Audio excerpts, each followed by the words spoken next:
The following is a production of DallasCowboys.com and the Dallas Cowboys Football Club. How about them Cowboys? Yeah! Go Cowboys! This is the Players Lounge, broadcasting live from Dallas Cowboys World Headquarters at the Star. Now, your hosts, Barry Church, Danny McCray, Hek'ma Harrison, and Newy Scruggs.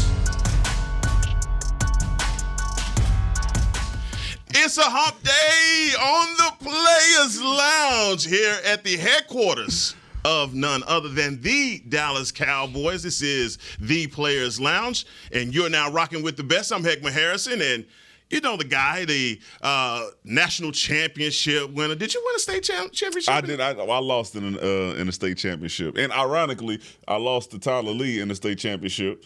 And the Saron Black was the offensive lineman that pretty much changed the game for us. He went to LSU, so when I got there, he had his ring on and all that stuff. Yeah, but it happens. You a little personal. Yeah, my man, the former safety of the Dallas Cowboys, my man Danny McCray is in the building.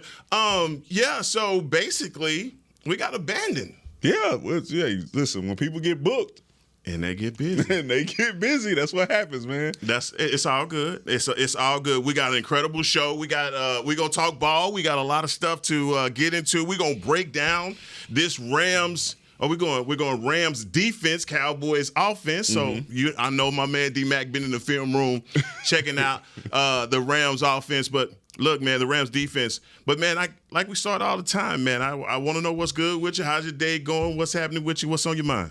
I'm good, man. I enjoy when we start approaching the holiday seasons, right? Do you? The Thanksgivings where I get to deep fry the turkey, and then Christmas comes. Like, I enjoy that. And then the weather, you know what I'm saying, it gets chilly. I get to wear my jackets and the boots and all. Like, I enjoy that. So I looked at the weather thing for next week. Looks like we might be dropping down into the 40s after some rain. Okay. And it gets me excited because you know what also comes with that? What happened?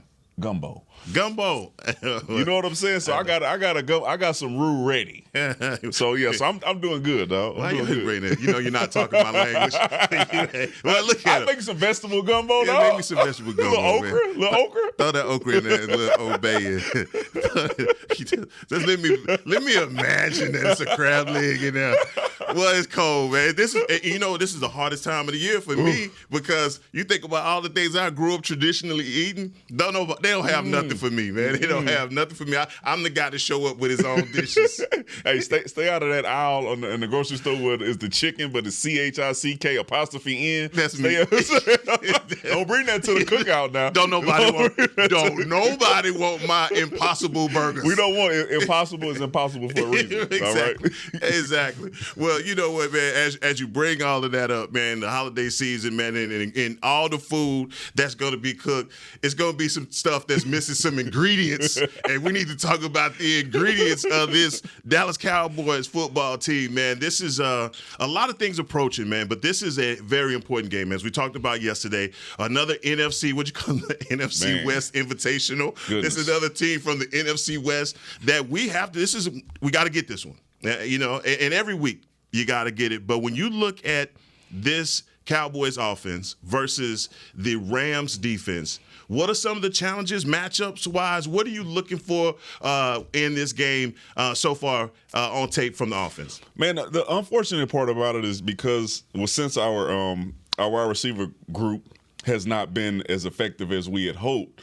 then I'm not sure if you can just give the tilt to us just because of the talent that we have or think that we have against any defense at this point, because we haven't really done much against any of the defenses that we played to where you've seen a game where we had 3 100-yard receivers or 2 of them with 100 and the other one with some big-time catches.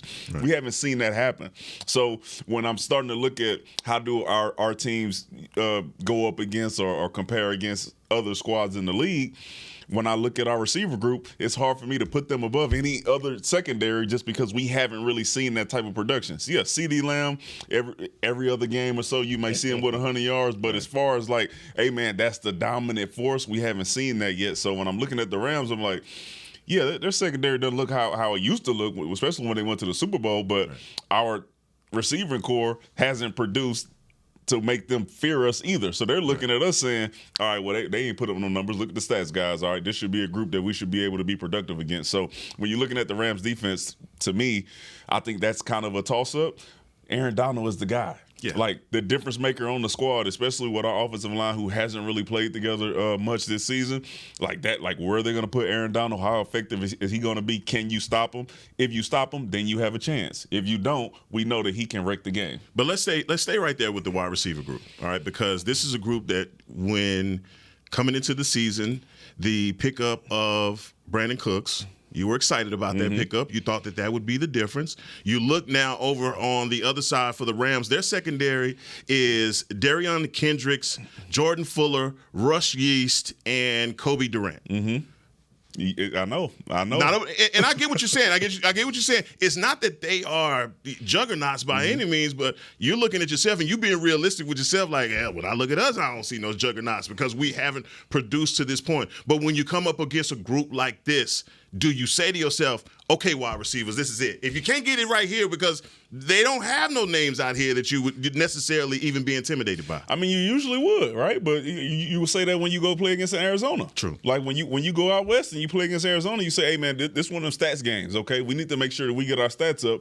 And then for some reason it doesn't show up on the sheet at the end of the game. Okay. So yeah, when I'm going into the game, I'm saying, yeah, we should be able to eat against them because I do still have faith in Brandon Cooks because of what I've seen with him. Time proving consistent. That's like it. I've seen that from him, so I know he still has it in him. And then based off what happened last game, where Dak was being creative and elusive and making sure he extended plays, I think that is what helps out a guy like Brandon Cooks because the scramble drill is real, especially when you got speed and a vet who knows where these guys are going to be at and where they're going. Right. So I think if Dak continues to play like he did in the last game before the bye week against the Chargers and Kellen Moore and those guys, if he plays like that, continues to take shots down the field, then yes, this is a group where you say, okay, our receivers should go out here and they should be excited about what they see with the Rams. But we just haven't seen it, so I'm not going to let myself feel that way until I say I'm not. Come on, man, go get you some of that hopium. My hopium is in Brandon Cooks that you go into the bye week and you say, hold on, wait. Before the Chargers game, the man had 5 games, 72 yards. Right. Like, what are we doing, and what do we need to do to get him more involved in the game? Because turn on the film before he gets here, and you see that he can be productive, especially if you put him in the right situation. So, hopefully during this bye week, they said, hey, man, that's the guy. Like that on our offense, okay, we got CeeDee Lamb. We know we can get him there, but that's the guy that's going to be our X factor. If we can get him going, then our whole offense is then rolling. So here's another point that I want to bring up about this game coming up versus the Rams, because I think you can go back and we just only relate to what we see on the film. Go back to last week, the Pittsburgh Steelers on offense, Kenny Pickett, second-year quarterback, didn't have any touchdowns, but he was 17 for 25. 230 yards, no interceptions, no TDs. But you look at what their receiving group did. George Pickens, very talented wide receiver, second year, 5 catches, 107 yards. So I think if you're CeeDee Lamb, you're like, 5 catches, 107. Those are numbers that I can put up. Deontay Johnson also had 5 catches for 79 yards. Game back. Okay, so and that's probably somebody on your fantasy. I actually he was on my RR, and then I had to release him, and then I see it. And so 5 catches, 75 yards for Dante Johnson, and this is a wide receiver where you're saying for a guy like Brandon Cooks, if you get that same kind of production, then that definitely has to have you excited about getting a W at home versus Los Angeles. Yeah, it does. I think the thing with that Pittsburgh Steelers team is at the end of the game, they just come alive, right? It's like all of a sudden, like the first few quarters, Najee Harris isn't doing much, and the receivers aren't doing much, and then all of a sudden, they kind of show up. So it's a little tricky with them. And then also when you look at those two receivers, I think comparable to the talent that we have here when you look at those two, just specifically. Deontay Johnson was coming off an injury on IR, and you knew that they were missing that piece. But I think that is the most important part about it, right? To say, okay, that's why you need 2 of them. Mm-hmm. That's why Brandon Cooks then has to be the X factor, because I think that opened it up for everybody else and then allowed them to then get those explosive plays. But if you only have one guy, then you find yourself, running up into a wall with Tony Pollard and then getting double teamed out there with CeeDee Lamb. Well, this is the other part that you were bringing it up, but I cut you off because I wanted to finish about the wide receiver group. But when you look at the offensive line, let's go to the Dallas Cowboys offensive line. We finally got Tyron Smith back healthy. Tyler Smith is healthy. Tyler Biotish, Zach Martin, the Iron Man, and Terrence Steele. All of these guys playing together finally at home, and Aaron Donald comes to town. We know that Aaron Donald is a matchup nightmare. I don't care how old he is, whatever. He's still one of the best in the business. But other than that, I'm just saying, this is a Los Angeles Rams defense that is kind of middle of the pack. I think they're 13th, 14th in the league right now. So not even considered to be one of your elite defenses. But then you talked yesterday about this running game. Having to get Tony Pollard, has to get his touches. He has to get his carries. He had a big game in 2022 versus the Rams, but that was also with Zeke. That was also with Zeke. Lightning and thunder. Yeah, okay, come on. That was also with Zeke, so we got to keep that real. But then you have Aaron Donald that also had 2 sacks in that game. So offensively, when you look at your front line and what you need to do coming off of the bye week, and you have number 99 in front of you, what is your matchup nightmare in this situation? Or what are you saying, look, we have to win this particular battle to make sure that we get this running game going? Man, listen, I see Aaron Donald lining up on the right defensive side of the ball often, which is our left offensive side. So over Tyler Smith. Over Tyler and then Biotish. Okay. Is who I'm okay. That's where I'm going to see him lining up at.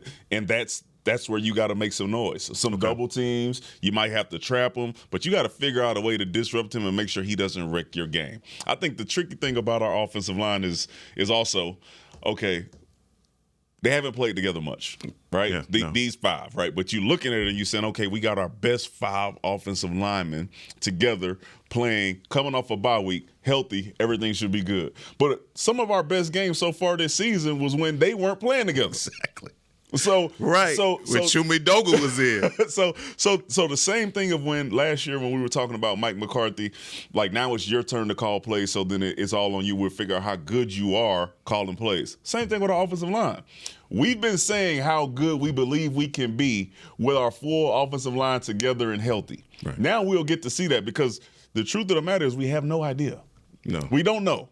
We don't know if we have one of the top offensive lines in the league when healthy, or if they just middle of the pack and we just been waiting for whatever it is that comes out there, right? But I know early in the season, Tony Pollard wasn't getting 59 yards or 52 yards. He was we were moving the ball, right. And somehow once we got healthy, it seemed like that kind of has gone away. So we'll get to see it. But that's where the challenge is for me, Danny. That's up front.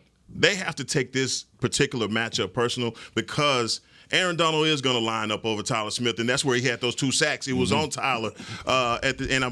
And the other left tackle and I think it was the other guy, Peters. I think Peters at the time. But the rotating left tackle. Yeah. But then you also have to remember that Cooper Rush was a quarterback for that game, and it's kind of eerie the way that this Rams game sets up. It sets up the same way that it did last season. If you remember, we went into SoFi Stadium, played the Rams, and who did we have next week? Philly. Deja vu all over again. 14 minutes into it, okay? 14 minutes into the show before he mentioned the Philadelphia Eagles. Okay. I'm just trying to get you into the mind of the locker room, and everybody just saying that, hey, we played the Rams last year this time, and then we went right over to Philly. But the point that I'm making, though, is, too, that Dak Prescott didn't play in that game last year versus the Rams. That was Cooper Rush with that victory last season. I think 22-10, something like that was the victory. But either way, you pull it out. It was a defensive battle, and you get the running game going. This is that part in the game for me. I think is pivotal. If you don't get the running game going, that's what's going to make everything that much harder. Yeah, and it is. I don't feel as comfortable with the running game as I did prior to the season.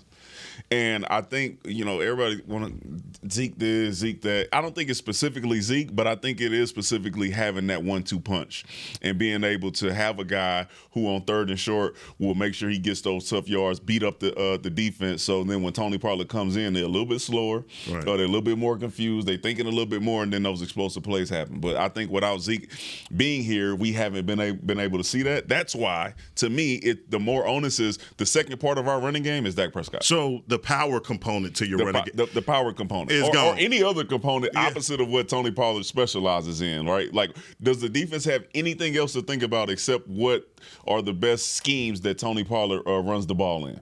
But now, if you add a guy like Dak Prescott in who gives you that extra dimension of saying, okay, well, maybe he may run the ball, I think that is probably your next part of your running game, because it's not going to be Zeke. I don't think we have one of those thumpers like Ezekiel Elliott here on our roster. Rico Dowdle. Like I said, I don't think we have one of those thumpers. I'm throwing names out here. Come on. No, and that's no shot at him. Like, let's be real about it. Zeke was a difference maker. He was a different type of runner when it came to punishing defensive linemen and linebackers, to where they started to feel it in the third quarter. They're like, I don't want to tackle this dude no more, right? Like, we don't have that. But when you want your running game to be a little bit more dynamic and not just one-dimensional, like just handing it to Tony Pollard in between the tackles, Dak Prescott's your guy. Give me a number. Give me a number at the end of the night. If you're looking at this number, the Cowboys win the game. Rushing yards. 150. 150? 150. Have you ever had 150? Based off of our passing, okay, our receiving, wow, in the previous games besides the last one, which we only scored 20 points in, by the way. But based on that, listen, we want to come out of the bye week reestablishing what Mike McCarthy said this offense was going to be. We are going to run the ball and play defense. All right, coming out of the bye week, that should be reinforced. So I'm looking at 150 yards. And that is with Dak Prescott running a little bit more. That is also with Tony Pollard running the ball as well. Okay, so numbers-wise, give me numbers. TP got to have what? I'm giving him 4 yards a carry, probably 18 carries, around 100. Around 100. So let's go 105 for TP. Then you go 105 for TP. Dak is? They got about 35, 36, something like that. So you said Dak running. Yeah. It's running Dak. You bring it back to old school Dak. No, this is the thing about the quarterback position, right? Okay. So 3rd and 12, right? Somebody runs cover 1. Everybody turn their back. Dak takes off. That's an easy 12, right? But it happens every game when you have those mobile quarterbacks of, like, they getting them in chunks. It's not necessarily Dak getting 5 yards per carry. Yeah. He should be making a difference with his legs. So now defensive coordinators have to call something different. Well, now we got to spy him. Oh, now we can't run a certain defense because if he breaks out the pocket, we're in trouble. Like, that is the dimension that we need Dak to add to this offense. Man, I'm hoping for that. I want that. We just haven't seen that, and that's what we've been begging for. That's what you've been begging for. That's what you've been talking about week in and week out. Dak run the ball. I think we saw that last week on the RPO that he took in for a touchdown, longest touchdown of his career that we've seen. So, man, if that's the Dak that can emerge to get the Cowboys running game going, man, 150, I am with that. But I tell you what, we're going to take a break, take our first break, and when we come back, we're going to talk about what Jerry said. And Jerry's saying a lot, man. Jerry got a lot going on in his weekly radio interview on 105.3. We'll talk about that. And we'll talk about what Micah is talking about. Coming up next here on the Players Lounge. I'm Dak Prescott, quarterback of the Dallas Cowboys. And they snap it to Prescott, who looks right. It's not there. He escapes left. He'll run for a first down. Just like football, when it comes to crypto, it's important to have a team you can trust. With blockchain.com, I know I'm in good hands. Since 2011, they've been trusted by millions around the world to buy, sell, and trade cryptocurrency. Prescott's going to run this himself. Run it up the middle, and he scores. Whether you're new to crypto or an active trader, they've got you covered. What are you waiting for? Get started at blockchain.com. Hi, I'm Danny McCray, Dallas Cowboys alumni player here with Smoothie King. And Smoothie King wants to ask you, what's that sound? That's the sound of you and everyone else absolutely loving new smoothie bowls from Smoothie King. And woo, me too. These smoothie bowls start with acai and pitaya and are handcrafted with fresh toppings like sliced bananas, sweet berries, crunchy Purely Elizabeth granola, and a savory peanut butter drizzle. New smoothie bowls, only at Smoothie King, the official smoothie of the Dallas Cowboys. To kick off the 2023 NFL season, Hugo Boss teamed up with the NFL and Micah Parsons to launch an iconic apparel collection featuring hoodies, crews, t-shirts, polos, joggers, and more. The bold, unique apparel of the Boss NFL collection unites football and fashion while reflecting what it truly means to be a boss. Get yours today at nflshop.com/HugoBoss, at HugoBoss.com, and at Boss retail stores. #Be your own boss. We got big personalities. We got big hair, big belt buckles. We got fans all across this big state and enemies in every other one. We even got a big star on the 50-yard line. Smirnoff knows football is a we thing, an experience that is best enjoyed together. With good drinks and good folks home or away, we rally together. We cry together, and we always rally cry together because, most of all, we got big love for them boys. Smirnoff, we do game days. Please drink responsibly. Back to the Players Lounge. Make a statement this football season with the new Nike Volt collection, a bold collection with neon accents that will make you stand out like the star you are. Head to the pro shop near you or log on to shop.dallascowboys.com. A Fanatics experience. Come on, Cowboy Nation, PTSO. Put that stuff on. You know, I always come in here dripped up. I go straight. All black, huh? All black. Who funeral is it Yeah, today? man. It's what team you killing today? Philly. No, hold on. Now when we was in the break, okay, we had one like 123, 132. Yeah, you said 150. And then Arizona, how many versus yards we had against Arizona? 70. 185. We had 185. Tony Pollard, 23 carries, 122 yards. Dak Prescott, 3 carries for 24 yards. Rico Dowdle, 4 carries for 21, and then 9 and 9. So it's possible. But then CeeDee Lamb had like 1 catch for 9 yards. Okay. So if you could put them both together, heck. All right. But 150 is not outlandish. Hey man, you went out on a limb. I just wanted to know. We got 185 right there. We got 185. Well, we lost, but we got 185. I want to know. I'm like, hey man, come on, man. Are we wishing on the start? I said, I know I'll be with the hopium, but that just killed me though, because I'm like, if we leave at 150, we won. We went out there and got smoked by Arizona. We got 185 yards rush. Your best output. Your best output. You did absolutely nothing. Back in action here on the Players Lounge is myself and Danny McCray is the player in the building. BC is on the world tour right now. Kissing babies and shaking hands. This is my man. Collecting checks, baby. That's what he do. That's what he do. Hey, and then gonna pass by the golf course on his way to the crib. And Newy is handling all things World Series right now. So it's just me and my man D-Mac. We're gonna handle it. It took me 14 minutes though, and I think you should be proud of me because the over/under would have been somewhere around 5-10 minutes. I would have said something about Philly, but I didn't do it. 14 and a half. I was right. 1-4-3. I couldn't wait. Man, I couldn't wait. I don't even know why you playing with me. So where we going with this, man? All right. Where we going with this? All right. So Jerry Jones was on 105.3 The Fan for his weekly radio show where he was talking about the deadline.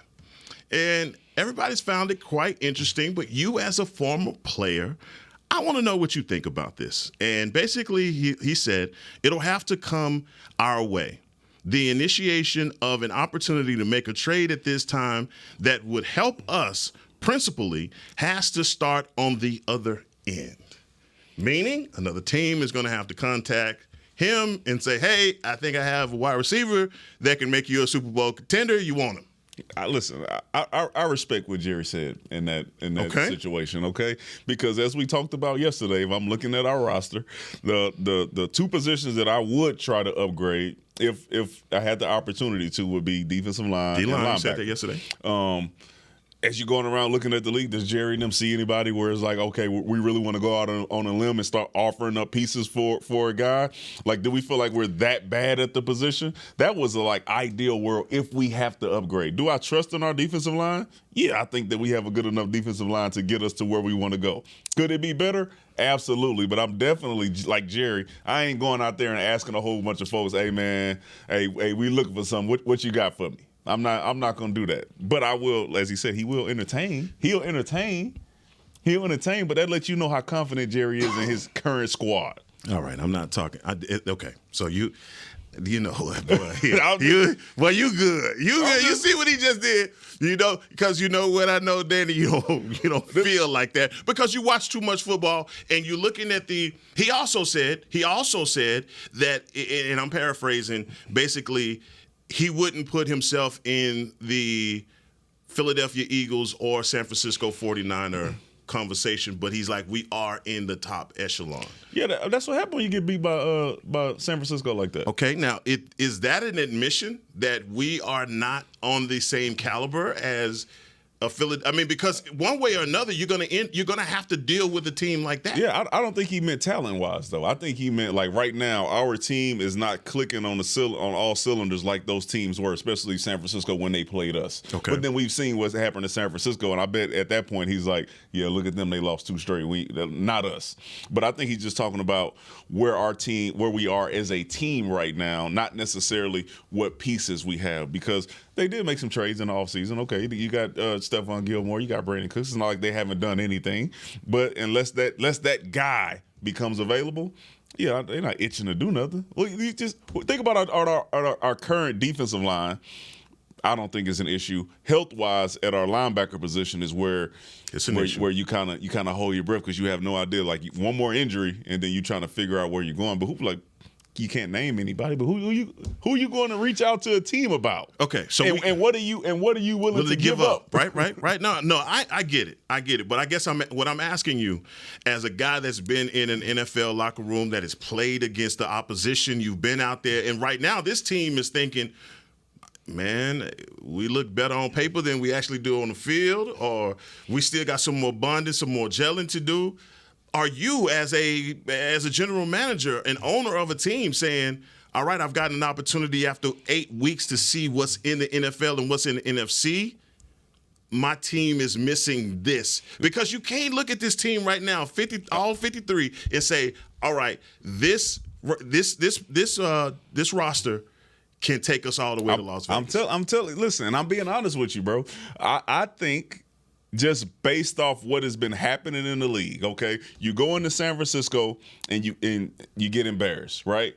And you're like, okay, we can't compete with them guys. Okay, not right now. And then San Francisco goes and loses 2 straight, and they lose to Minnesota most recently. And you saying, are we a better team than Minnesota?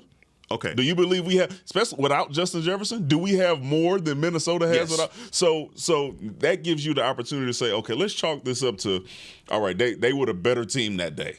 And we still have an opportunity, just like these 2 teams that beat them, who we believe that we're better than. Right. We believe that we better than, was it the Jets and the who beat them before? Cleveland. Cleveland, offensively especially. Right. Number 1 defense. And then you look at no Justin Jefferson on the Minnesota Vikings. Mm-hmm. Do we believe that we're better than them? Looking at the roster? Yes. Yeah. So do we believe that we should be able to beat San Francisco? Just based off of that, or do we need to go, offer up some pieces to go get somebody who's going to make us that much better? I think as you're looking at the NFL season, especially with injuries, you see Christian McCaffrey, Deebo Samuel, Trent Williams, you see how that stuff can happen. That's why I don't think you go do anything crazy. I think, yeah. But now we are 28 minutes into it, and I'm going to bring up Philly. All right, come on in. Come on. Don't make me do it. Now. Don't make me do it. Yeah. I think we match up. Come on. I think we match up better with a Philadelphia Eagles team than we do a San Francisco 49ers team. Okay.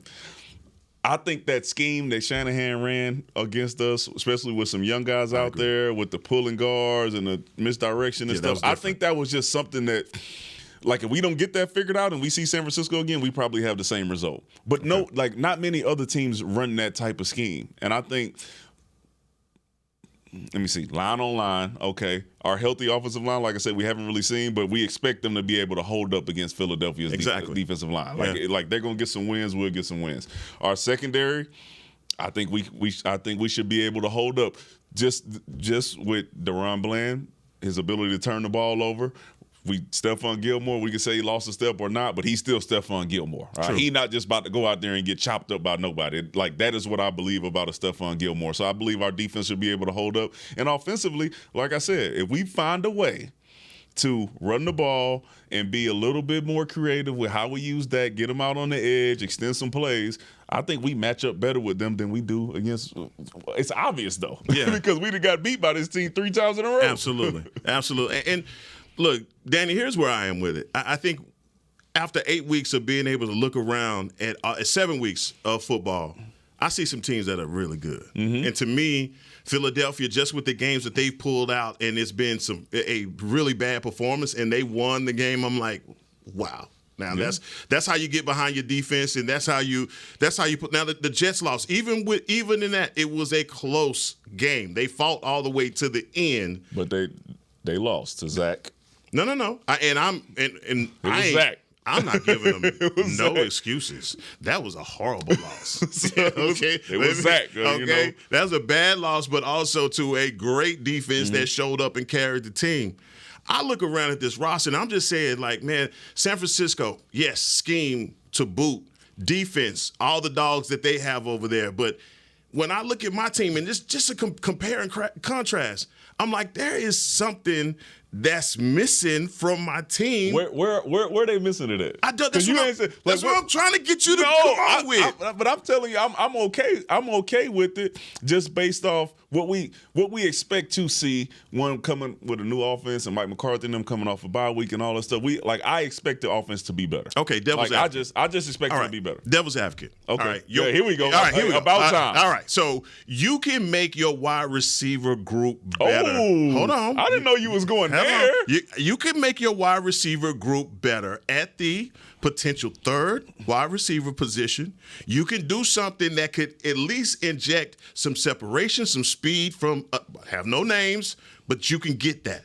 Would you take advantage of that right now, especially with contracts, everything that you have, that's going to make your offense better? That's wide receiver is a position. Running back. You just talked about Mike McCarthy and the way that he wants to run the ball, the thunder lightning aspect. You have a bunch of lightning, but you don't have no thunder. All right? Would you be – I mean, it's a lot of names that's been thrown around. Would you do that as well? It just depends on what you got to give up for some of these folks. Like, I'm not giving up a whole bunch of nothing for any of the names that I've been hearing. Okay. I'm just not willing to do it. Like I said, I don't think our talent at wide receiver has been the issue. Like I'm gonna stand on that. I don't believe it. I didn't believe it when Amari Cooper was here and he wasn't producing, and we were like, well, you got to get rid of him. I didn't believe it then, and I damn sure don't believe it now. Okay. All right, because we know he's still productive. I think we just have to find a way to use our weapons. Brandon Cooks is still one of the fastest guys in the league. I believe that. So we should find a way. We should find a way to utilize his speed and take advantage of the mismatches that they then have on the defense. We just haven't done that. And another fast guy coming in here ain't going to help because you might be in the same situation. How are we going to then use their speed on offense? If we're not doing it, we just not doing it. So scheme-wise, you're saying scheme-wise, even if we were to bring in said player, he may not help us in our situation because we don't have a scheme that is going to accentuate the talents that he has. And we haven't done it. And we haven't done it because of the personnel that we have. No, I don't. We've gone into this, hey, we're going to lean on our defense and run the football, and we haven't, like I said, we haven't stretched the field as much as we had hoped, right? With a guy like CeeDee Lamb, who we know can stretch the field, Michael Gallup, who we know can stretch the field, and Brandon Cooks, who we just said is one of the fastest players in the NFL, we have to be, if we can't find a way to stretch the field with those three guys, you ain't going to find a way to stretch the field with anybody. Except maybe Tyreek. All right. Tyreek fast. Other than that, Brandon Cooks is up there with that second tier of guys behind Tyreek Hill. No, man, I absolutely here's my trust factor in what you're saying, especially when I look at Tyreek Hill, his speed is just on another level. It don't matter where you put him. You could put him in the slot, you could put him in the running back, you could motion him, you could do whatever you have to do with him. He is a viable threat no matter where he is. these first 6 games, they didn't figure out how to use Brandon Cooks until last week. And whose fault is that? No. It's not his fault. I'm just putting it out there. All right. That they haven't figured out a way to use this quote unquote guy that is a 1,000-yard receiver in his sleep. We haven't seen it. All right, we haven't seen it. Michael Gallup, the separation in there. So if you have an opportunity to make the team better in any way, I think you have to go out there and get it. Because if you look at, let's look at the Philadelphia Eagles. A.J. Brown, Devontae Smith, I mean, dog. Hold on, wait. Tell me. So I forget the guy's name. Went off against San Francisco with Justin Jefferson out. Oh, yeah, number 3, Addison. Whose radar was he on? He was fast guy. He's that dude. But they found a way to get him the ball, didn't he? He's not better than all the guys that we got. No. But they found a way to get him the ball against a team that we couldn't do it against. True. So that's why I'm like, I don't believe it's on our wide receivers and their talent. Like, other teams are finding a way to get this type of stuff done with guys who I believe have less talent and skill than the guys that are on our squad. All right, so I'm gonna stick a pin in it. I needed Barry Church in here for this one, man, because I know my boy BC. Well, he the guy. That's okay. That's all right. You still on this Brandon Cooks thing? We'll circle back. We'll circle back. All right, I'll agree to disagree, but. Man, Micah Parsons, I got to ask you, man, former NFL player, you've been in locker rooms, dog, you know what it's all about. When you have a guy like Micah Parsons, who is your star and your leader on your team, that does a podcast from his crib in his dungeon called The Edge. It's a great podcast. He voices all of his opinions on all things football and whatever else he feels. As a former player, what are your thoughts about a superstar player on the caliber of Michael Parsons level doing a podcast weekly? You know what? And I'm not going to be a hypocrite here because Patrick Peterson does a podcast and I enjoy it, right? And he's, to me, body of work. He's been in it doing this a lot longer than Michael Parsons. And I'm like, I appreciate his input and then his perspective on how some of the stuff that he talks about goes.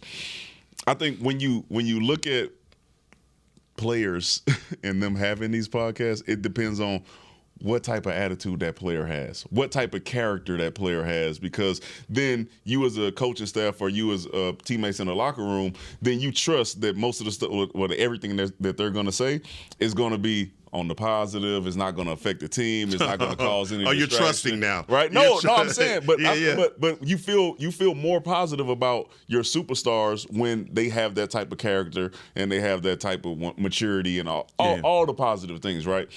The issue is when you have a guy, and I'm not saying this is Michael Parsons. When you have a guy who doesn't have that type of character and is not mature and is going to say all type of crazy stuff, then that's when you have to worry, and then maybe your coaching staff has to come in and say, hey, man, we probably going to have to cut that out because you're becoming a distraction. Right now, I don't think Micah Parsons is becoming a distraction because one's the Dallas Cowboys, no matter what he does, what he says or he says on the podcast or in the locker room, it's going to be on the headlines anyways. And he just, voicing his opinion. Some of the stuff he does say, because when he was on Twitter, he was saying more crazy stuff on Twitter than he said on his podcast. So take it to the podcast, dog. So I think for me, my feeling about it is – I understand what having a platform is all about. Everybody's all about branding. What's my brand? What's my brand? And I'm building my brand. When I look at Micah Parsons, his brand is destruction. It's chasing the linebacker. It's you're going to be one of the highest paid players in the NFL. You don't have to talk to nobody. You don't have to talk. I'm just saying, if I was talking to my son, baby, just go ball. Let Danny McCray handle the talking. And you talk about Pat P. Pat P is doing this at the end of his career. He is done. Pat P is leveraging to the next level. Okay, and that's fair. But then also, the thought process of the older generation, which is now me as well, is totally different than what these guys are seeing. And they saying, he might think he's one of the first big time guys to have his own podcast that early, right? Absolutely. So to him, he's setting the trend. He's starting his own thing. So, but that is the culture of today. What is it? Gen Z. Man, I don't know. Gen Z, whatever. See, because y'all didn't have no podcast and all that back when y'all was doing that stuff. Man, y'all had the radio show. That's it. And then we didn't have it. But now I think that is going to become a thing. It's going to be normalized like that. So I don't think it's a big deal for him to have it. Like I said, as long as he continues to spread positivity and make sure that the stuff that he says does not affect him and his team and his teammates or the organization, you should have. I don't have an issue with it, especially if he's balling. Now he go out there and get 6 sacks. Podcasts all day. Podcasts all day. He's like a coach. Yeah, I don't care what you do. Say what you want to on there, okay? You got right. 6 sacks yesterday, right? And but as long as he's the big bazooka and he continues to produce and teams have to focus on him and double team on him, go out there and podcast, man. But the issue comes when if that ever stops, then people gonna start coming at you like, hey, bro. You know how to, the fickle mob, here they come, man. But right now, like you said, he balling, he's doing his thing, he got a podcast, he's having fun, and you look at you, man. You kind of sound like an old schooler right there. You going back and forth, man. You're on the fence with it. But when we come back, man, we're gonna talk about our guy Aubrey, the kicker. Man, I think I might have to give him the key to Oak Cliff, man. You have to make him an honorary member, man. Because right now, don't jinx him, bro. Hey, man, right now, my kicker is kicking. Coming up next on the Players Lounge. It's the official men's skincare brand of the Dallas Cowboys, Jack Black. And right now, Cowboys fans can get 15% off their $75 order. Plus, because every deal needs a playmaker, your order will include a free 5-piece skincare set and free shipping. The Jack Black Playmaker is 4 of Jack's favorites and a full-sized intense therapy lip balm. Make a play for the playmaker at getjackblack.com/Cowboys with the code CowboysVIP. That's getjackblack.com/Cowboys with the code CowboysVIP. I'm Dak Prescott, quarterback of the Dallas Cowboys. And they snap it to Prescott, who looks right. It's not there. He escapes left. He'll run for a first down. Just like football, when it comes to crypto, it's important to have a team you can trust. With blockchain.com, I know I'm in good hands. Since 2011, they've been trusted by millions around the world to buy, sell, and trade cryptocurrency. Prescott's going to run this himself. Run it up the middle, and he scores. Whether you're new to crypto or an active trader, they've got you covered.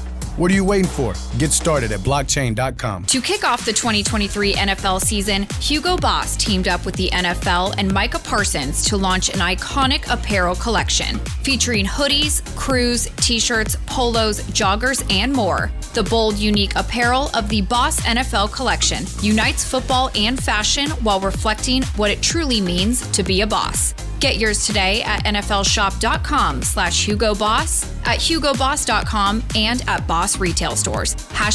#Be your own boss. We got big personalities. We got big hair, big belt buckles. We got fans all across this big state and enemies in every other one.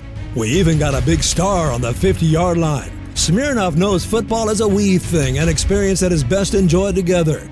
With good drinks and good folks home or away, we rally together. We cry together, and we always rally cry together because, most of all, we got big love for them boys. Smirnoff, we do game days. Please drink responsibly. Back to the Players Lounge. Rally Days presented by SeatGeek give NFL fans an experience of a lifetime by the day prior to the Dallas Cowboys home game on October the 28th. Enjoy activities at Miller Lighthouse. Get a behind-the-scenes tour of AT&T Stadium and more. Visit attstadium.com/rallydays for more information and to get your tickets today. On the final segment of the Players Lounge, Hek'ma Harrison, Danny McCray stepped up to. I'm glad you came in, dog. Yeah, I'm just upstairs, dog. Man, I thought about not. Man. My man BC, man, you know how you do. He big dog you on the text message, man. Cowboy got me doing so he try to hide. I know what I already know where you at. Cowboy, Barry. Yeah, Cowboy Golf Club. But we talk about my man, the kicker, and I don't want to jinx him, man. But you already did. Brandon Aubrey, honorary Oak Cliff member. I'm telling you, this guy, number 17, my man, the place kicker with came into the season with a lot of doubt on him. Nobody believed him, not even me. I've said it. I was like, where did we get this guy from? And then all of a sudden, he's getting a nickname, Butter. They calling him Butter. They calling him Butter. Not Butter. If this go wrong, it's gonna go wrong, man. You know it. It's gonna go wrong. Yes, Butter Aubrey, man. But the thing about it is, Danny, he's 16 for 16 on his field goals. He's 12 or 13. Hey, bro, let me tell you something, bro. What? You that commentator when Buddy's shooting free throws, and they're like, yeah, he 9 for 9 tonight. you that guy. You that guy. That's what you just did. Wow. You that guy. He's 100 for 100. One time I mentioned him. He never misses. Clank. A bad one, too. Oh, my God. Come on, man. Please don't put a pin in this Cowboy Nation. I didn't do it, okay? I'm just pointing out the obvious that this year, and you talk about all of your picks in the draft, Brandon Aubrey so far has been the shining light of everybody that you have in that draft class. So what does that say about your draft class? Now you're gonna dislike me. You're gonna dislike me when I give you this take. Okay? Go ahead. It doesn't say much. Doesn't say much. I'm gonna tell you. Let me tell you why. Okay. Because that is outstanding for any kicker in the NFL. That's Justin Tucker-esque. It is. That's what these dudes are. When the kicker started getting all that money, and you like, man, they paying these kickers. Dan Bailey was the first one here, got paid all that money, and they've been looking for Dan Bailey ever since. All right? We've been looking for a guy where you say, no matter what, we have confidence in our kicker. Wherever we put the ball at, he gonna make it. That's what you got right now. And this team's drafting guys in the second round at kicker, right? So you get him in free agency. That is a heck of a find to find a guy who can get you like that. 16 for 16? 16 for 16. 16. Ain't missed a Come on, man. Longest this year is from 55 yards, man, and that gives you confidence in a position that I think coming into this season you had no idea what you were going to do. Outside of Mozzie Smith having 9 sacks, that's about the only thing that could be better than picking him up like that. He rookie of the year. He rookie of the year for the Dallas Cowboys right there, man. My man BA all day. I'm telling you, Butter. When you get Butter on the front of your name, man, you got to be doing something good. I'm done with you though because if anything goes south. Don't blame me. Since you said that, this is on you, I'm trying to big up the brother. Shout out to you, Butter man. Hey, keep doing your thing. Butter man. I'm not gonna say your stats, man. You're doing a hell of a job. Hek'ma did this to you, okay? He did this to you. Shoot your free throws. Just focus on the rim. After 8 weeks, are your preseason predictions going to change when everybody gets back together and have an opportunity to make changes on their picks? Are you going to be that guy that's going to make some changes because now you know the Cowboys have the 6th toughest schedule? Yeah, I mean, I've been changing them since the season started. So yeah, they definitely gonna get changed. You got some more changes coming? Yeah. Because then I get to see this week too. So yes, I'm definitely gonna probably have a couple switches. Sam Cook, a change gonna come. When it come down to Danny McCray. My man, appreciate you, dog. Good rocking with you, man. We did that for 45 minutes. We'll be back tomorrow at 2 p.m. Central Standard Time. For CBZ in the back, I'm Hek'ma Harrison. He's Danny McCray. This is the Players Lounge. This has been a production of DallasCowboys.com and the Dallas Cowboys Football Club.